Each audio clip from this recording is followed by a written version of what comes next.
José Antonio Meade, actual secretario de Hacienda y Crédito Público, señala que la propuesta del proyecto de presupuesto para el año 2017 envía una señal de certidumbre ante quienes señalan que el recorte es excesivo y a otros que lo encuentran insuficiente.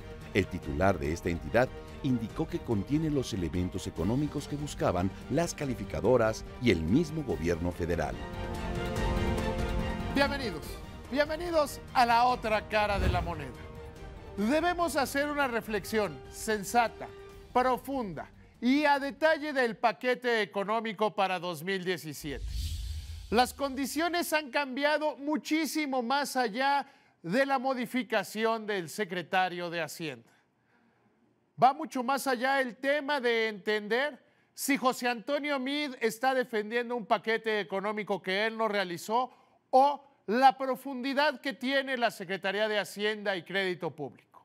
Aquí, en la otra cara de la moneda, le he señalado una y otra vez que los éxitos que se ven o que comienzan a sentirse donde importa, en los bolsillos de las personas, tienen que ver con la continuidad de un esfuerzo económico, con un esfuerzo que se ha mantenido a lo largo de las últimas 2 décadas y que pasa necesariamente por la autonomía de Banco de México y por la operación de un equipo en la Secretaría de Hacienda que tiene una visión en hacer las cosas desde el punto de vista económicamente correcto, que son administradores públicos que lo que están buscando es el bien del país. No quieren ser gobernadores de su estado natal, jefes de gobierno de la Ciudad de México, ni presidentes de la República. Si eso se da, viene siendo adicional, no viene siendo algo que no tiene que ver necesariamente con su aspiración personal. Se trata de la imposición de políticas económicas correctas. José Antonio Meade, el nuevo secretario de Hacienda, es sin lugar a dudas el ícono de esta manera de hacer servicio público. Se trata de un equipo en la Secretaría de Hacienda que durante más de 2 décadas ha trabajado de una buena manera. Hoy, lo que debemos comprender es que las herramientas que funcionaron a finales de la administración de Felipe Calderón hoy ya no sirven, que la crisis ha variado en formas verdaderamente impensables que obligan a quien maneja las finanzas públicas y a los legisladores que hacen el paquete económico a tomar medidas diferenciadas, a hacer las cosas de una forma radicalmente diferente. No podemos tomar las medidas que funcionaron para la transición entre los gobiernos de Acción Nacional y del PRI, ni aquellas que funcionaron en gran medida para enfrentar la crisis 2008-2009, que era una crisis global. Hoy, los retos están planteados de una forma diferente. El reto que tenemos es: el mundo no está creciendo. Christine Lagarde, la directora gerente del Fondo Monetario Internacional, ha señalado en reiteradas ocasiones que tenemos que acostumbrarnos al mediocre crecimiento de Europa. En Asia vemos que China mantiene un crecimiento verdaderamente mediocre y que los Estados Unidos no han sabido salir de la crisis de la década pasada. Que en su próxima elección, gane quien gane, habrá que ver dureza en el equipo económico, habrá que ver una serie de cambios que en ninguno de los casos serán buenos para México. Con base en eso, México tiene que generar un presupuesto correcto, equilibrado y funcional. Bienvenidos a la otra cara de la moneda. La Secretaría de Hacienda y Crédito Público había estado avisando periódicamente al Congreso que iba a buscar un superávit primario, es decir, mayores ingresos a egresos. En otras palabras, tratará de obtener los recursos suficientes para pagar los intereses de la deuda sin incrementarla. El paquete económico propone que la deuda disminuya un 50.2% del Producto Interno Bruto en 2017.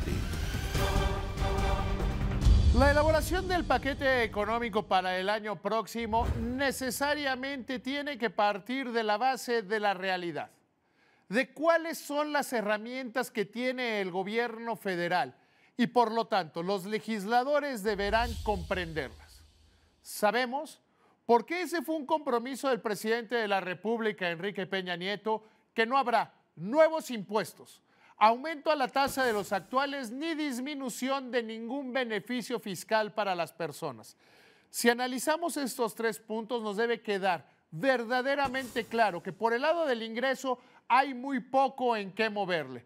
Vemos ciertamente que algunos legisladores tratan de poner impuestos a las bebidas azucaradas y cosas así, que no implican una verdadera recaudación y que creo que no es el momento de entrar a seguir discutiendo en ellos.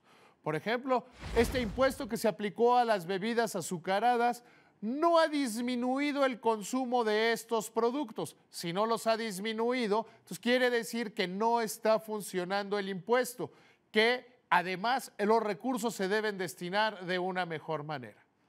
El segundo elemento que tiene este paquete económico es que sin lugar a dudas no podemos esperar nada bueno en materia de petróleo, que los ingresos petroleros estarán calculados, como ya se compraron en las semanas anteriores, coberturas a $42 por barril.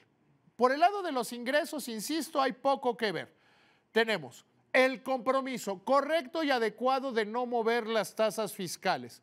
Por el otro lado, que no tendremos precios del petróleo bollantes como los que tuvimos en alguna época de la historia de este país, que llegaban a 89 y 90 dólares por barril. Por el lado de los ingresos hay poco que hacer. Cuando se arma un presupuesto se ven ingresos, deuda y gasto. El segundo elemento que debemos analizar es el de la deuda. Hemos visto cómo el porcentaje de la deuda como participación del Producto Interno Bruto ha crecido de una manera verdaderamente espectacular. Al principio de esta administración, la deuda representaba el 14% del Producto Interno Bruto y hoy representa el 45%. ¿Qué significa esto? Que si mantuviéramos la tendencia a finales de esta administración, principios de la próxima, comenzaríamos a tener un problema de deuda. La deuda se convierte en un reto infranqueable cuando supera el 90% del Producto Interno Bruto. Es decir, vamos más o menos a la mitad, pero la tendencia es verdaderamente elevada, va verdaderamente rápido. Es decir, hay que tomar medidas para contener la deuda. No podemos seguir endeudándonos al ritmo que lo estamos haciendo. Hoy no es un problema. Hoy no se trata de un asunto grave ni que implique crisis para la economía mexicana. Es, diría yo, en términos de un semáforo, está parpadeando el verde. Es decir, es momento de meter el pie en el freno y tomar las cosas con calma como más o menos se ha venido haciendo. Quedamos en que no tenemos la primera herramienta, que es aumentar los impuestos. La segunda, que es la deuda. Tampoco tenemos esta. Solo nos queda disminuir el gasto. El gobierno federal gasta mucho y lo hace de una manera ineficiente. Aquí, en la otra cara de la moneda, le he dedicado programas completos a explicar cómo, por ejemplo, el dinero de educación lo hemos tirado miserablemente a la basura porque no han aumentado los niveles educativos, no ha aumentado el nivel de vida de los trabajadores, pero los líderes sindicales se han hecho mucho más ricos, mucho más poderosos para hoy poder enfrentar al Estado, para poder morder la mano que les da de comer. Así las cosas, el reto está sin lugar a dudas en el gasto. Mucho más allá de plantear un recorte al gasto público, tenemos que hacerlo de una manera inteligente. El año pasado, el secretario de Hacienda, el entonces secretario de Hacienda, Luis Videgaray, planteó hacer un presupuesto base cero, es decir, tomar todos los rublos, renglón por renglón, todo el gasto público y replantearlo, preguntarnos si este gasto público es eficiente, da los resultados que debe tener, cumple con las medidas que requiere este país. No se pudo, porque al final del día, como ya está sucediendo hoy por hoy, Surgen grupos de poder, el Instituto Nacional Electoral que quiere seguir manteniendo sus lujos, el Poder Judicial, las universidades, todo el mundo quiere que a ellos no les quiten dinero. Todo el mundo quiere que el recorte se haga en las vacas de su compadre. Estos grupos de poder político que en lugar de preguntarse de una manera solidaria y honesta cómo podrían hacer más con menos, quieren mantener su coto de poder. El recorte debería hacerse así. José Antonio Meade, el actual secretario de Hacienda, sale y dice, señores, señoras, tenemos que mantener esta inspiración base cero, pero sabe que no se puede hablar en estos términos, que hay que hacer un recorte importante al gasto público. Mucho más allá de los 270,000 millones de pesos que se plantean al recorte, es cómo se realiza este recorte. ¿Cómo le hacemos? Mire, de entrada, hay una gran cantidad de planes y programas que impulsan los diputados, los cuales no tienen sentido. No tienen planeación, no tienen objeto, no tienen fin, pero dejémoslo en que son sus compromisos políticos, el cumplimiento de sus programas de campaña. Tenemos una gran cantidad de programas que están duplicados. Estos programas duplicados por los compromisos políticos o estos planes que no tienen ninguna adecuación de fondo equivalen a 70,000 millones de pesos del presupuesto. Es decir, podríamos recortar de una manera increíble el presupuesto si de una manera sensata, si de una manera correcta se decidiera cuáles programas funcionan y cuáles no funcionan. Con base en eso tendríamos 70,000 millones de pesos nuevos. Ahora bien, hay otros que dicen, no, es que hay que recortar en celulares. No, esas son tonterías. Imagínese usted decir, vamos a recortar en celulares y ¿qué le parece a la Comisión Nacional de Seguridad? Le ponemos tope a sus teléfonos y ya no se pueden comunicar porque de repente se les acabó el saldo. Es absurdo. O sea, hay que plantearlo en términos correctos, en aquellos gastos de operación que no están generando resultados. Tenemos que entender que hoy la administración pública debe plantearse todos los renglones de gasto, absolutamente todos. Y por un momento me dio un clic al pasado, un déjà vu, y recordé cuando estábamos haciendo la otra cara de la moneda hace un año y decía exactamente lo mismo. ¿Y qué cree? Hace 2 años decía también exactamente lo mismo. Tenemos que plantearnos cómo está el gasto. Ya el tema no viene por el lado del ingreso, eso ya sabemos de cierto cuánto ingreso tenemos.